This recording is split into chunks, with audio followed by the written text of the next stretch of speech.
சட்டப்பேரவையில் துணை முதலமைச்சர் உதயநிதிக்கு 3வது இருக்கை வழங்கப்பட்டிருக்கிறது.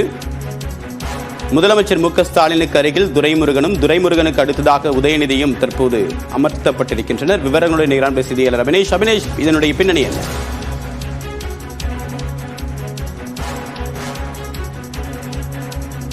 அபினேஷ், விவரம் என்ன?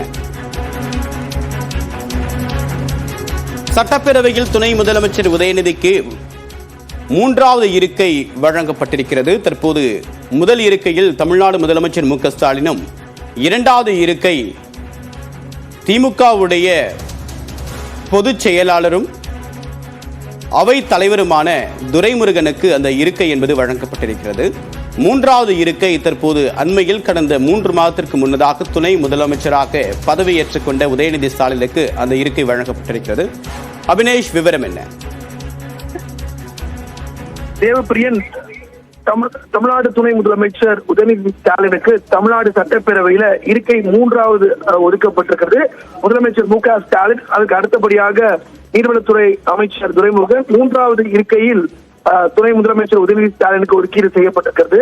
குறிப்பாக துணை முதலமைச்சராக கடந்த 2 மாதங்களுக்கு முன்பு உதயநிதி ஸ்டாலின் நியமிக்கப்பட்டிருக்கக்கூடிய நிலையில அவருக்கு சட்டப்பேரவையில இருக்கையை மாற்றப்பட்டிருக்கிறது.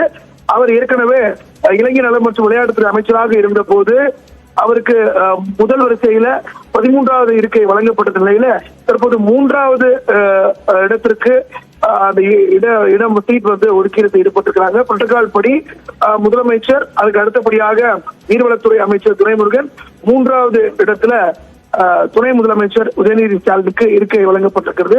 துணை முதலமைச்சராக நியமிக்கப்பட்டதற்கு பிறகு, பொறுப்பு வழங்கப்பட்டதற்கு பிறகு நடைபெறக்கூடிய முதல் சட்டப்பேரவை கூட்டம், இதில் அவருக்கு 3வது இருக்கை வழங்கப்பட்டிருக்கிறது. தேவப்பிரியன், உங்களுடைய விரிவான தகவலுக்கு நன்றி அபினேஷ்.